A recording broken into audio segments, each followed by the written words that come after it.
Before anyone ever feared his name, before money, before power, he was just a boy who learned very early that crying changed nothing. His name was Kweku. He grew up in a broken wooden house at the edge of a crowded settlement where the gutters always smelled. The roof leaked so badly that his mother used old bowls, cracked buckets, and even cooking pots to catch the drops. At night, the sound of water hitting metal became their lullaby. But sleep was never peaceful. His father was a man people avoided.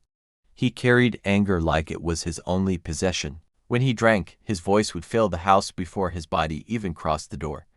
Everyone knew what was coming next. Kweku learned to read danger in footsteps. His mother, Efua, did her best. She sold roasted plantain by the roadside, standing for hours under the hot sun. Kweku stopped believing that tomorrow would be better at age 7. After his father was done, the house would go quiet. Pain was something you swallowed. Kweku learned that too. One night, during a heavy storm, the roof gave way. That was the night Kweku stopped seeing him as a father. He was 9. The streets didn't ask questions. They only demanded one thing: survival. Kweku followed the smell of fried rice to a roadside joint. That was when one of the older boys noticed him. "Eat, but nothing be free for this street," the boy said. That night, as rain tapped on the broken roof, he wasn't just thinking about surviving. He was thinking about leaving. Then the door burst open. His father staggered in, drunker than usual. "Where's my food?" he barked. Something inside Kweku snapped. He rushed forward, placing himself between his father and his mother. "Stop it," he said. Kweku didn't cry, even when he tasted blood. He just stared at the cracked ceiling, waiting for it to end. That night, he didn't wait for morning. While everyone else slept, Kweku got up slowly. No bag, no plan, no goodbye. The air was cold, but it felt freeing. For the first time in his life, there were no walls holding him in. "So, you don't come," Razor said. Kweku nodded. That was the moment everything changed. The street claimed him. One night, he followed the older boys to a darker part of the area. That's where he saw it. A small circle, a fire. An old man sat there, his body thin but his presence heavy. His eyes looked like they had seen too much. Kweku saw something more powerful than fists. He saw control. Kweku didn't feel brave. He felt hungry. Not just for food anymore, but for real power. The boy who once feared footsteps was now learning how to become something others would fear without even knowing why. Kweku didn't become dangerous overnight. At first, it felt like a game. A strange, quiet game where the rules were never fully explained but the results were impossible to ignore. Razor and the others didn't sit him down to teach him in any normal way. There were no long lectures, just bits and pieces. Do this, don't do that. Never ask why. And Kweku listened. One of the first things they gave him was something small, a thin thread tied in a particular way, wrapped around his wrist. "Keep it," Razor said. "No remove am. What it do?" Kweku asked before he could stop himself. Razor's eyes hardened. "You talk too much." That was the end of that conversation, so Kweku stopped asking. A few days later, he noticed something. He was sent to collect money from a man who usually refused to pay the boys. Everyone knew him: stubborn, loud, quick to insult. Kweku had gone there before and returned empty-handed, but this time was different. As he stood in front of the man, he remembered the quiet words he had been told to say. The man looked at him, paused. Then, without argument, he reached into his pocket and handed over the money. Just like that, no shouting, no insults, no resistance. Kweku walked away slowly, trying not to show his heart was beating. That was the moment it stopped feeling like a game. Something was happening, something real. After that, the task changed. They became more intentional. Put this near that place. Drop this at his door before sunrise. Kweku did as he was told. He moved like a shadow, now quiet, careful, observant. The streets that once felt overwhelming had become familiar. He knew where the lights were dim, where the dogs barked. Then came the first time something went wrong, or maybe, right. A boy from another group had been causing trouble. "Go drop am where he day sleep," Razor said. Kweku hesitated. Not because he didn't want to do it, but because this felt heavier. He found the boy easily, sleeping outside a small kiosk. Kweku stood there for a moment, staring. Then he bent down, placed the wrapped object near the boy's head, and walked away. He didn't look back. The next morning, the street was buzzing. The boy was sick. Not just ordinary sickness, something sudden. Every time he closed his eyes, he saw the boy lying there. For the first time since he started learning, doubt crept in. What exactly was he becoming, and how far could this go? But by morning, those questions faded. By the time Kweku turned 25, nobody called him the small boy anymore. On the streets, names evolved. They called him Shadow. Razor was gone. His absence left space. And Kweku stepped into it. He wanted money, real money. It started with one woman. She was far older than him. Someone who carried herself with confidence and wealth. Money came faster now, too fast. He moved out of the streets, but the streets never really left him. By 30, Kweku wasn't just surviving, he was shining. Money was everywhere. He moved into a house people slowed down to stare at. One night, Kweku stood alone on a balcony. The city lights spread out below him, beautiful and distant. Everything he had ever wanted was right there: money, power, freedom. So why did it feel empty? And that was the moment the boy he used to be started disappearing for good. At some point, the lifestyle stopped being exciting. But Kweku didn't notice when that change happened. Because instead of slowing down, he sped up. More parties, more women, more spending, more everything. It was like he was trying to outrun something, but he didn't know what. The houses were no longer enough. The cars lost their thrill. Even the trips began to feel the same: new places, same emptiness. So he pushed things further. The nights became wilder. Private gatherings turned into spaces where nothing was off limits, where people came to escape themselves. And Kweku made sure those spaces stayed exclusive, controlled, just the way he liked it. He was no longer just part of the lifestyle, he was creating it. Women flew in just to see him. Some stayed for days, others for weeks.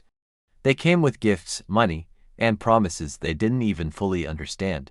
And Kweku took it all, without attachment, without hesitation. One woman left her marriage for him. Another transferred ownership of a property into his name. A third drained her savings just to support him through a business he never actually built. And still, it wasn't enough, because no matter how much he gained, the feeling didn't last. That brief satisfaction would come and then disappear, leaving something heavier behind, a kind of silence. So he kept going, harder, faster, reckless. He started mixing things he used to keep separate: business, pleasure, influence, and the quiet practices from the streets. The careful balance he once maintained began to slip. He became careless. He stopped respecting the limits and stopped paying attention to the small signs. And the signs were there.